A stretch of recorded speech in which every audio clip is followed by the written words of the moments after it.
Great. So we are back and it's 11 o'clock in the evening, Central European time. Latin America is waking up and some other parts of the world, and we're excited to announce a new session. This time it's going to be about the Bloom Network. And I'm very happy to pass the hosting function of this session down to Meg and Magenta. So please, the floor is yours. Hi there, everyone. I think it's just going to be me. One moment. Sorry, doing this in the middle of my workday, so things are getting a little crazy. Hi, everybody. So I'll be presenting on Bloom Network, and would somebody tell me how much time I have for this? Well, for you and for the entire discussion, you have 50 minutes. Okay, so it's just Bloom this hour. All right. Well, fantastic. There's so many people here. How wonderful. I bet this event has just been amazing. I'll introduce myself. I'm Meg Rivers. I'm a co-founder of Bloom Network. I think the reason that we founded Bloom Network was just out of a need for having a regenerative culture in our area and having a way to build your team for regenerative actions, and feeling sort of hopeless and helpless in terms of, I have all this knowledge as somebody who lives minimal waste, regenerative type of lifestyle, but I want to connect with others. I want to have a community of people that share my values for caring for the earth and its future inhabitants. And so what we identified in Bloom is that the biggest problem that we have on Earth is truly one of culture. And there aren't a lot of organizations whose primary function is simply to evolve culture as a whole and create exciting events and information about making caring for the earth what's cool, right? Because what you see a lot of times, and I'm sure that all of you have been there. For example, there is a group of people in my community that's been working for, I'd say 40 years on climate change and towards regenerative action. And I've always followed them. I've always supported them monetarily. I've always gone to their events and, tried to be a champion for what they're doing. But that generation of work was sort of, let's just say, not sexy. It was like old tin can of beans in a dusty basement with a pile of books and a group of, gentlemen who'd been at it for a long time. It doesn't feel like this is the future of the planet. And so we want to repackage those efforts in Bloom. So Bloom is primarily a media company, right? To make loving the earth what is cool, make it beautiful, make it sexy, have an aesthetic, because we all know that what is beautiful, the most beautiful thing in our lives is nature, is the earth. And so Bloom was born out of a former organization called Evolver that made this call for evolutionaries. They said, do you have information? Do you have science? Do you have art? Do you have something that you think can help evolve humanity in the future? And so 200 plus cities answered that call. That organization did not have the infrastructure and understanding to handle that. I mean, it wasn't 200 people, right? It was 200 cities that answered the call, full of people and groups and communities that were ready to do that. And so we all gathered like, yeah, here we are, we're ready to do it. And then they were kind of like, oh God, that's a lot of people and a lot of emails and we don't have anything for you and we didn't really do anything and we didn't mean it. so we were like, well, here we are all together, like all these people from all over the world, like, what are we going to do about it? And so we all kind of got together as, the organizers who were indigenous or natives to the area, right?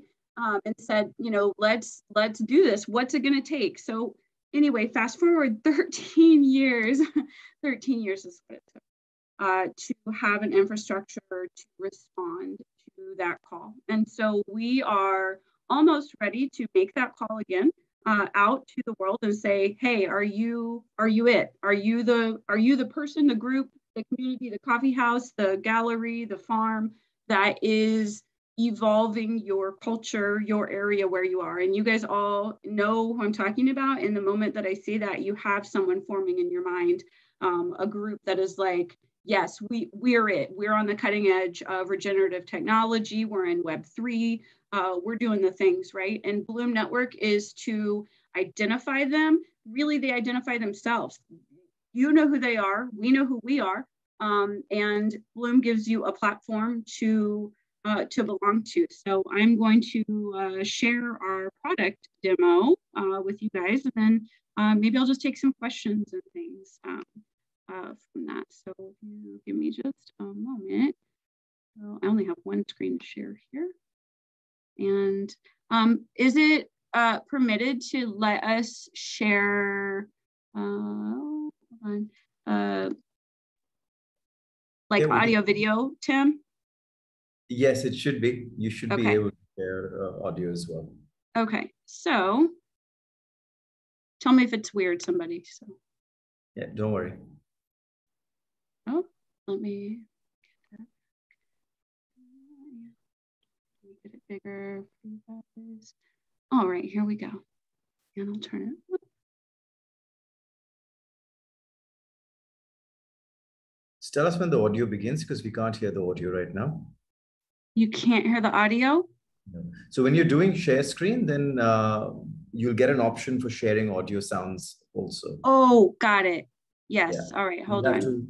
You'll have to unshare and then share again. I will unshare. I will. Oh, right. Advanced. Yes.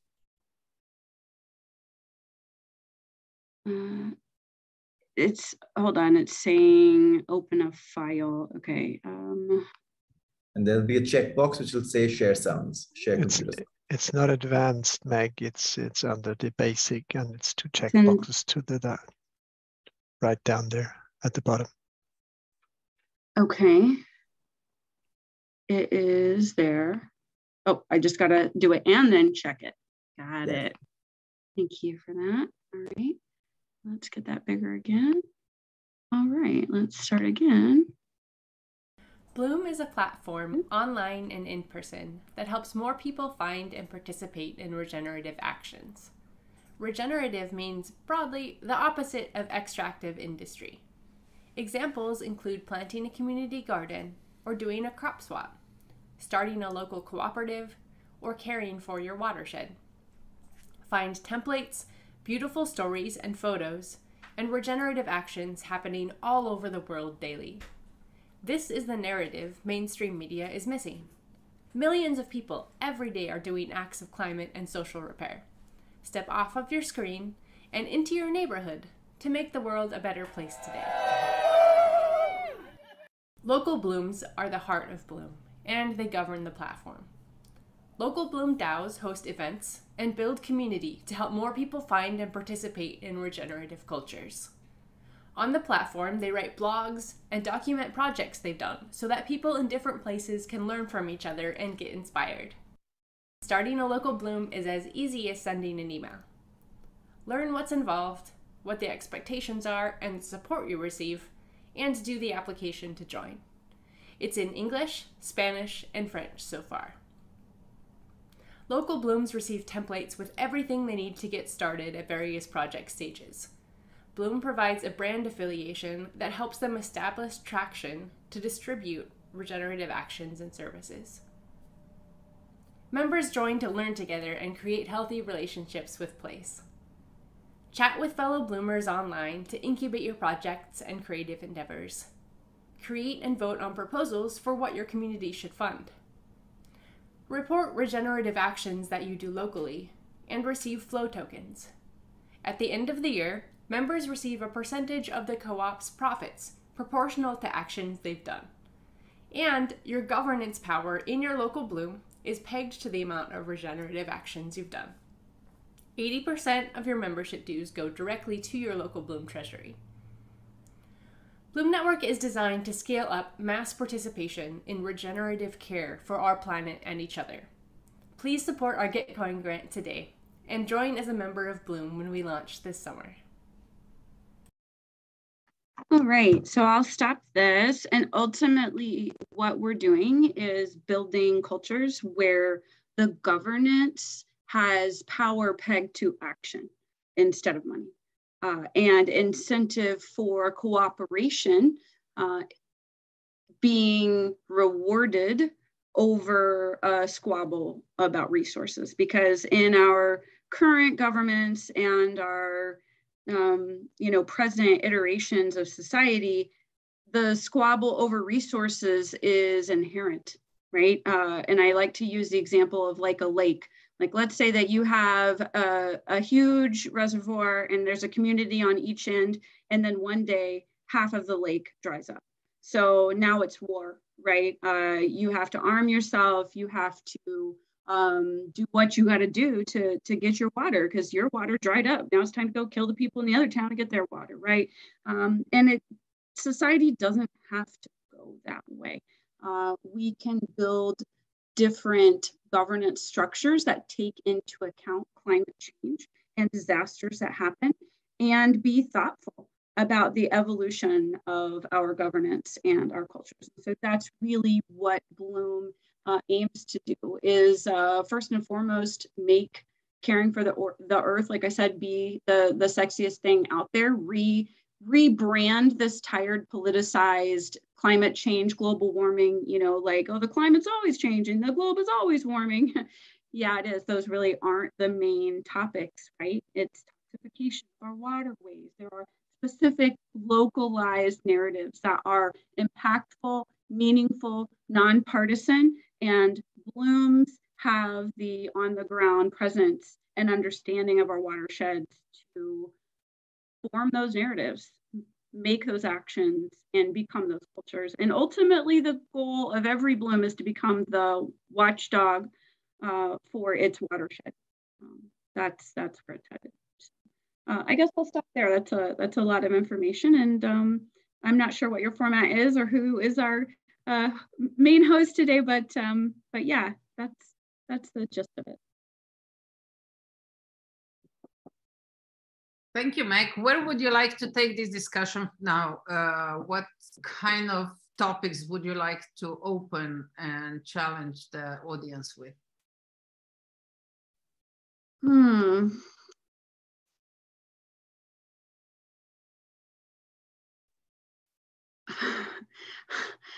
I'm not going to answer that question. I'm sorry. I am a full-time worker that has 9 or 10-hour work days, one of which I'm right in the middle of, and I'm not quite prepared to guide that discussion. So if people have questions about Bloom, I'm happy to take them. Unfortunately, I'm not prepared to sort of drive that discussion. Sure. So Meg, if you could, just in terms of off the word then, in terms of the kind of things that the Bloom Network is doing, is there any sort of like a case study or something that you could run us through in terms of things that were done, and then thereafter, of course, what all experiences that you had while running that particular project or that case study or whatever, as part of the things that that you were showing us that Bloom Networks actually ends up doing? So we have a white paper that we've written on governance, and we have a set of templates that we will be posting for basically what every Bloom has done so far over the last 13 years. So we haven't gotten to the point of, some of the Blooms have gotten various grants for study and things like that. So yes, we're moving there, and I can, I'm sorry, I don't have that white paper ready. Do we have like a resource pool where we're putting things for this Connect-a-thon, where I could maybe put that white paper on governance and things, Tim or Violetta?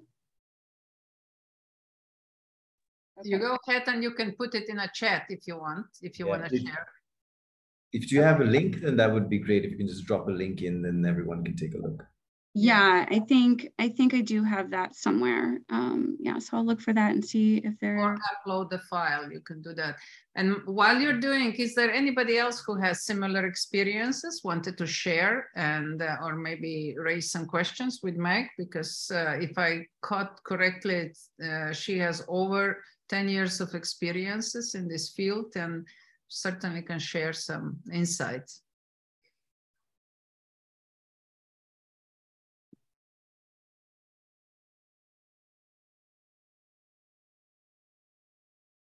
See if I can find that white paper and post it in here for you.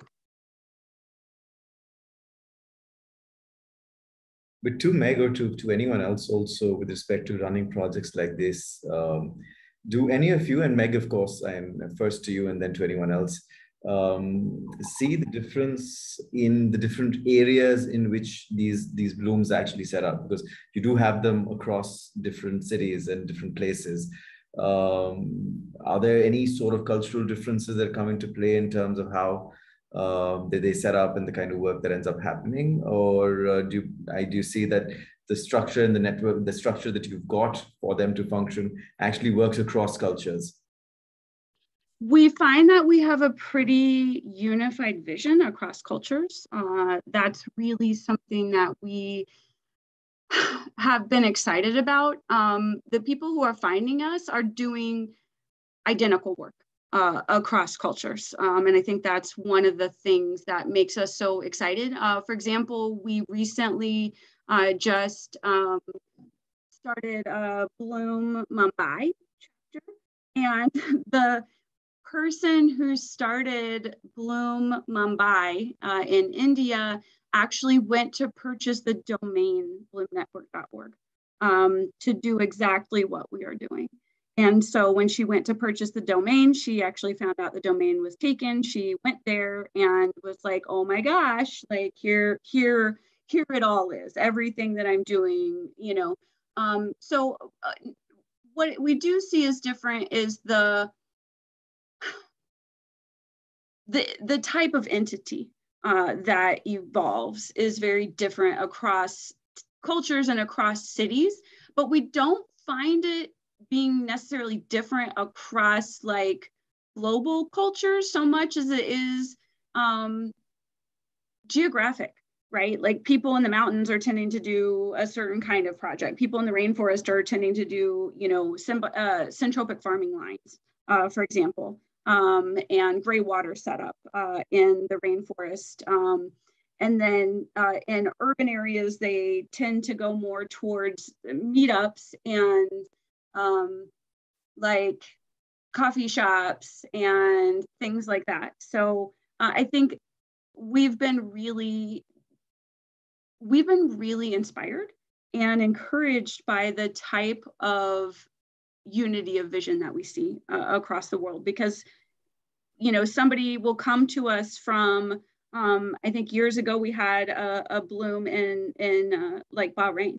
And so I was like, you know, here we go. Like, what's this going to be like, right? Like, are we going to have a different perspective? Are we going to have, for example, one of the big tenements of Bloom is personal sovereignty, right? You love who you love, support for the LGBTQIA communities, things like that. And so we've been curious to see, okay, well, if we get a Bloom in a place where maybe it's illegal or, you know, not culturally appropriate, things like that, are we going to see, you know, a variance from place to place? And surprisingly, we don't.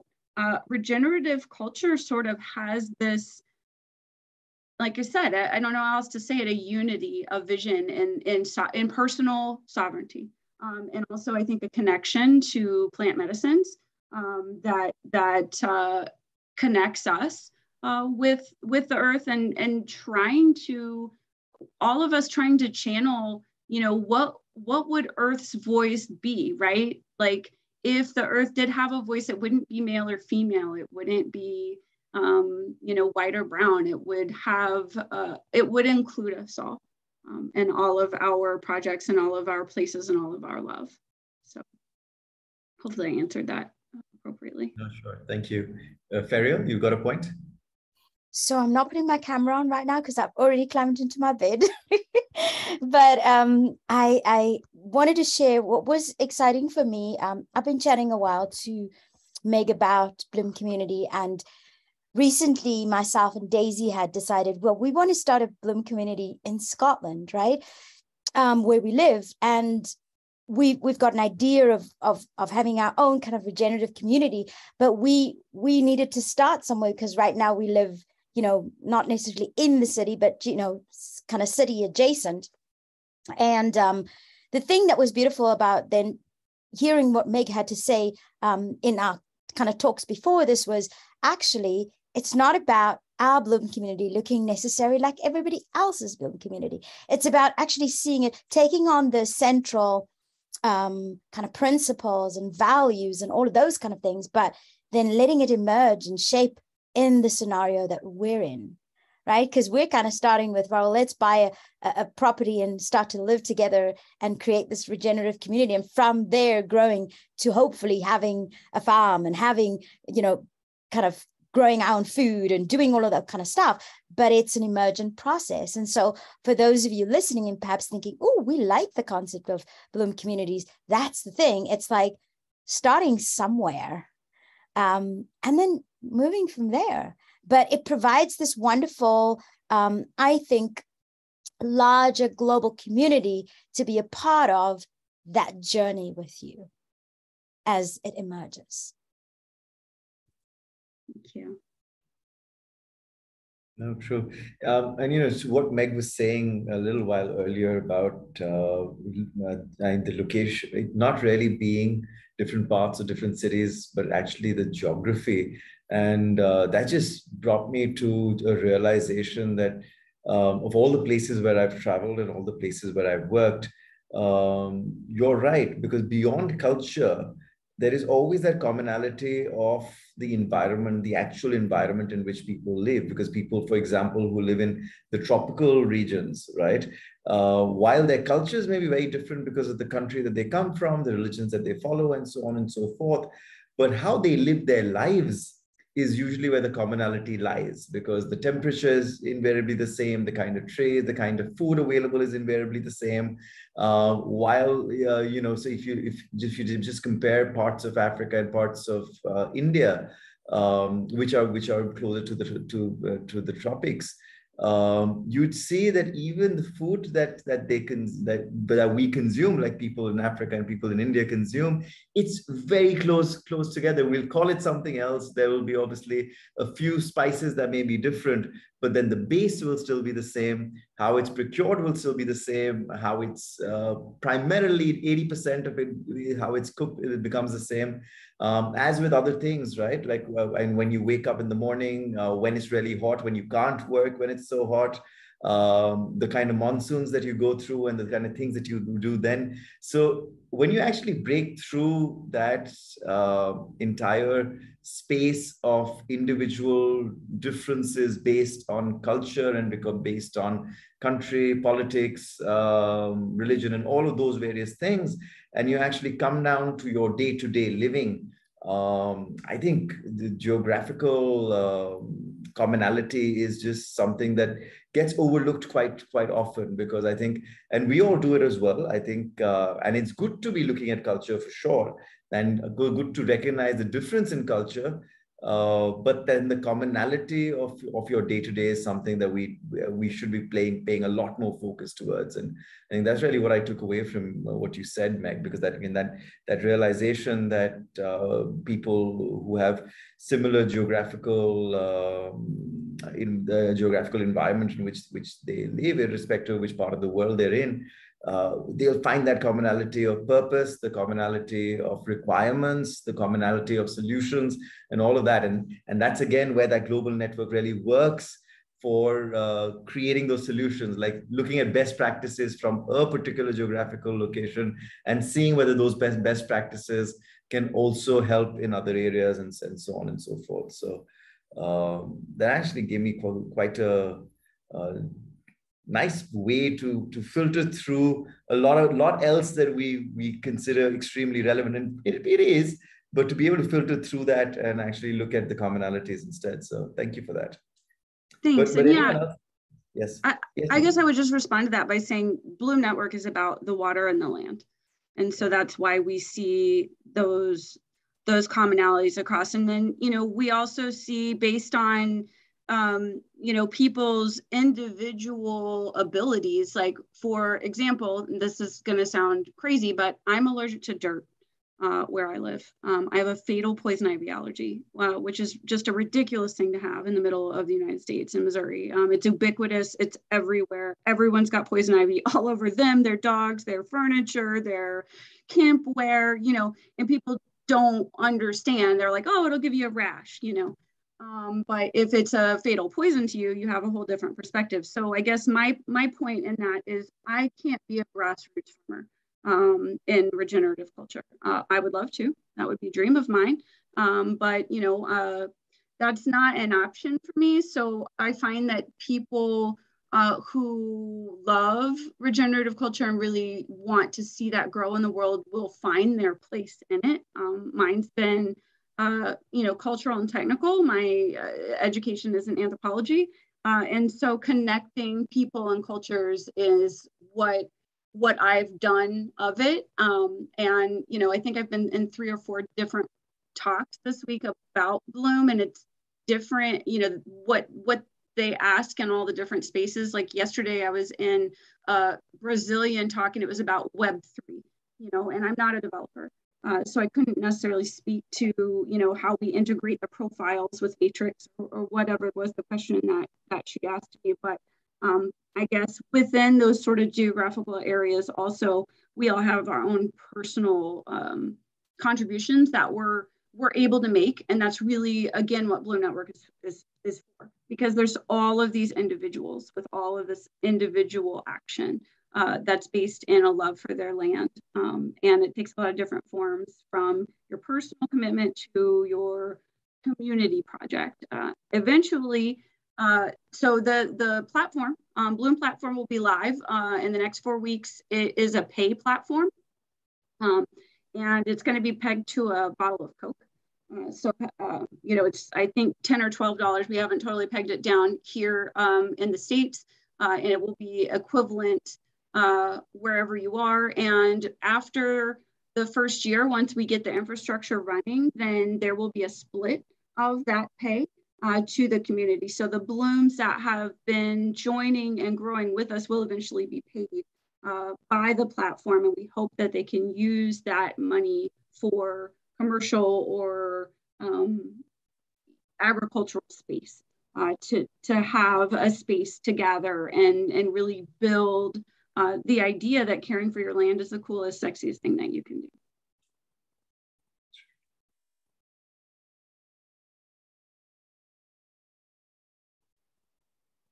Let's see, we have some chats. Yeah, to take a look. Any other questions or thoughts? Again, I'm sorry that I wasn't very good at directing the conversation, and just been one of those kind of days. I don't have a whole lot of steam to come up with things. No, what it actually reminded me also of was something that I think Andy had said a few hours ago, that when he was having dinner with his wife, that he had the potatoes grown in his own garden and he dug them up and then ate them themselves. And then I texted in that my dinner today was also okra, ladyfingers from my garden upstairs, which I plucked before having dinner. And I'm assuming that Andy's living in a city as well, and I'm living in a metropolitan city also. And even here, my garden's up on my terrace, and I'm assuming he's got a garden on the ground floor. But if we wanted to, if all of us, whether we are in a cities, wherever we may be, we can still find those spaces, and the spaces can be large, I'm assuming, but the spaces can also be small, as long as it's a space that's providing for you, right? So, and especially in the cities, it becomes very, very tough, right? To be able to then try and identify the place where you can actually have land and water, where you can feel one with land and water. And I think that's what stops a lot of people in the cities from doing that, because they feel that, oh no, where am I going to get this space? And they keep hunting for it. whereas even small spaces can give you very similar sort of satisfaction if you know how to just tune your mind to actually appreciate that space, however small it may be also. Do you have any thoughts on that, Meg? I think that's just good advice, you know, for me to take in, especially as somebody who can't, you know, just like dig in the greater ground, even though there's plenty of it, to think about encouraging the people in the blooms to carve out that small space to, you know, tend to the earth and our own food, and just being, you know, hyper localized in the way that we can. Yeah. True. So yeah, I would really, you know, encourage anyone to, let me put it in here, newlocalbloom@gmail.com. If you feel like, you know, your place is, you know, ready for a bloom, or you want to be somebody who leads a bloom. We lead the blooms around quarterly themes of art, nature, tech, and economy. We find that the topics in this kind of culture are cyclical and also really big, really hard to solve. So we want the topics to come around again. For example, you know, the narrative around climate change.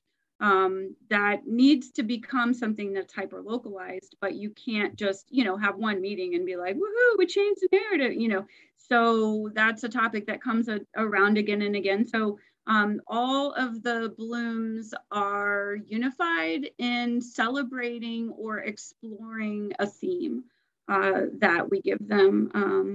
For example, we did a call, maybe last year it was, it was on art, and it was with Louis Tamani and John Ching, two really great artists in the space, and it was called Nature's Spirit Speaks Through Art. And it was about how artists really sort of channel, you know, wordless feelings and entities in the planet, and you know, can be their voice. So yeah, we have these themes that we release every year. We haven't released them in the last few months, just building the platform. We've only been building the platform since December, so I guess it took 9 months to build what it took 13 years to describe. So yeah, the blooms are connected by their theme.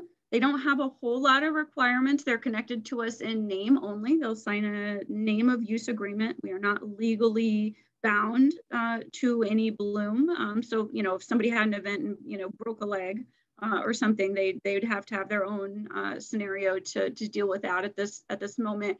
We set up as a federated co-op.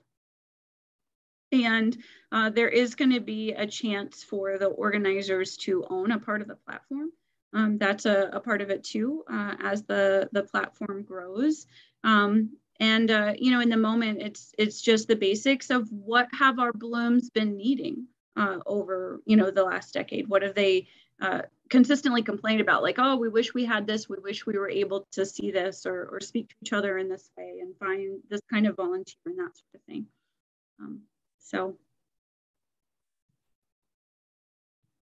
When you, I want to share one thought, because I've been listening to this, and it's I just cannot avoid but take this whole concept to maybe a slightly different framework, because we are constantly referring to just food or water, but the same kind of principles and needs apply to community circles or to any kind of other soft issues that are hidden and can be felt only through relationships. For example, what Ramit, you and Meg were talking about, that you don't need much in order to start. The same applies to finding friends and circles within which you engage.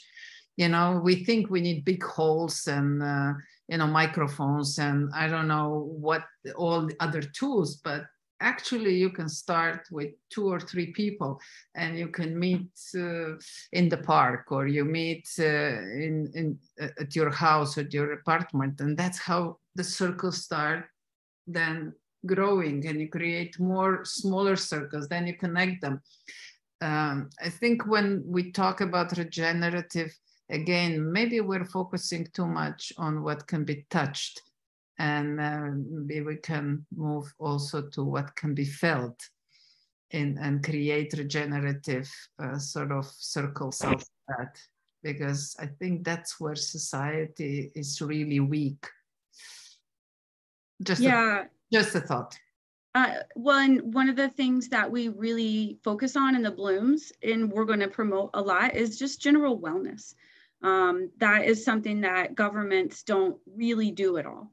There are some governments that have, healthcare, universal healthcare and things like that, but still your government is not really in the business of seeing to your wellness, your mental, when we talk about mental health, we call it illness.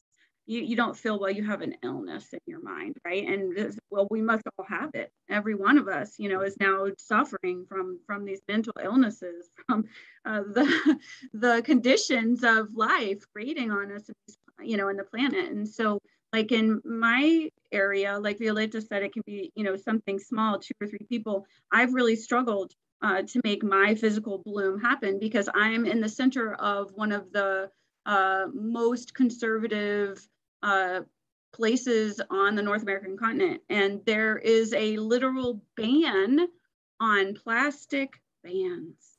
It is illegal to ban a single-use plastic item or a dangerous item that is harming our environment here. So it's literally illegal in Missouri, where this is really truly the reality check. Exactly. The level of diversity of the world that we live in. Yeah, and so can I, am I going to have 100-person following, once I make, Love and Earth look sexy? Probably not. So yeah, we have to do what we can to evolve culture where we are in whatever size type of group or place that we can, even if, we just have that little square on our roof. Donna, you've got your hand raised.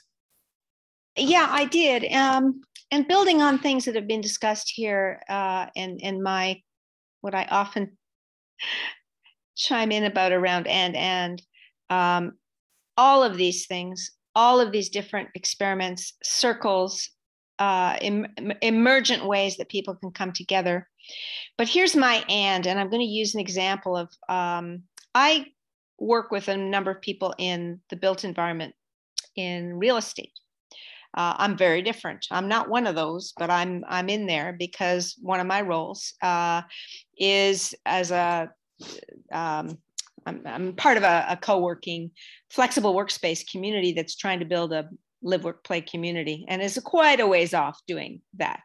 My point is this: they are so stuck in their silos and recognizing that we're going through an incredibly disruptive time for everyone, including in this case, commercial real estate. People aren't rushing back to those buildings, and they're not going to, for all kinds of reasons, including all the regenerative reasons that we're talking about here around the viability of our living planet and what it's doing to the planet and what ultimately will do to us foremost. So the point I'm raising here is, I don't want to underplay this, is how people really need to learn how to collaborate and to find the mechanisms and ways that they can start having some of these conversations that they are not having and they don't know how to have, because they're still stuck inside the context that they're in, the world that they're in, the world that we're all, in our various ways trying to help change. So I'm bringing it up because I'm looking for all kinds of ways to ground this. And certainly our work at and it's all aligned with everything that's here, but our work at Institution as well is in a sense creating a new kind of work system that can bring people together across business, government, and all flavors of civil society, which is in the form of collaborative impact coalitions.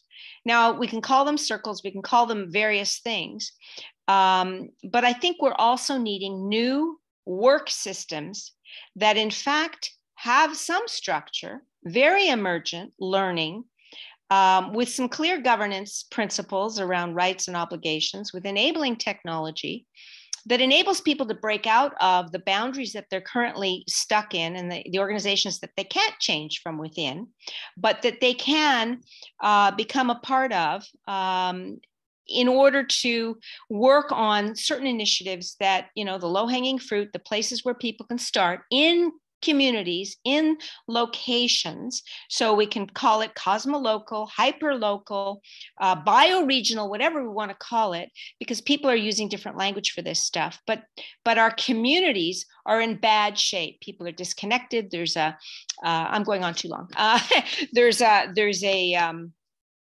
pandemic of loneliness and disconnectedness out there. So it's all of these things and ways. So some of it will be emergent and evolutionary. And I know, Violetta, we've had these conversations many times before. And yes, it's all yes. And we also need some more structured ways of making it easy for people to discover how to do this and learn how to collaborate. And that is the work that we're doing at Institution, because we've painfully learned as well that the world, the big world out there beyond the 30 people that are showing up in places like these so far, haven't learned how to, because they live inside the world that isn't very conducive to that kind of very collaborative stuff that we're doing. So we all need to learn. It's like a big living lab. And I'll shut up because I've already gone on longer than I feel it, you know, is right when we're trying to engage everybody here. But that's my big blurb at this point. Thank you. I think it was a great comment, Donna, and I constantly am amazed how right they were when I read, when they did an analysis, and they said that if you want to change people's mind, they have to hear a new concept or a new value or a new behavior and experience 2,500 times before it became part of them, whoever that them is. And you know, and I tend to reject that, but over and over again, I'm proven wrong, and this statistics is proven right. So we'll never give up, right? Right. And I think, you know, also, like Donna said, there's people feel uncomfortable to get into those kinds of conversations. Because, for example, I've seen a lot of people on social media and other places that are perhaps very socially conservative, but really into environmental concern. And so one of Bloom's main things is to just sort of earth brand everything we do. Like, how can you not belong to that? Like, you know what Bloom's about? Flowers. Like, you know who flowers are for? Everybody. And, you know, climate change isn't a politicized issue. The media outlets and, you know, crafty coal industry have wanted to turn it that way. But the truth is that, you know, caring for the earth that we live on belongs to every political persuasion, every culture, every race, you know, and every language. And so Bloom really does strive to create a nonpartisan space. Now, granted, you can say, you know, oh, well, your support of LGBTIA, you know, issues makes you, you know, left this, right this, whatever people want to say about it. That's not necessarily true. How many conservative people do you know in the world whose children identify as queer or as a you know, different gender or something like that? Those people, whether they themselves want to support or identify with those issues, they are being touched by them. They need support for them. They're a part of them, whether or not they agree. And so Bloom really hopes to increase wellness, understanding, collaboration around these kinds of topics that are considered partisan at present, that we all know quite well are not. They simply are not. They never were. That's just a disgusting media narrative put out there by people who serve to profit from it. So.